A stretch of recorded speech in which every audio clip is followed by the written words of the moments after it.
In front of me is OPPO Reno15 FS, and today I would like to show you how you can delete the password from Passwords Manager.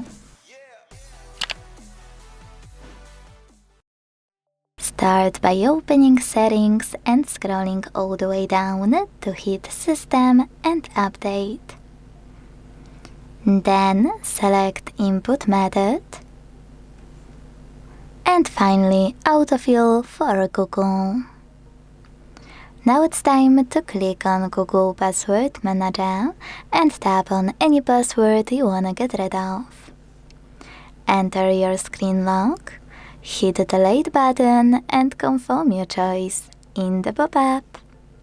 Thanks so much for watching. If you enjoyed this video, leave a like, comment and subscribe. Bye!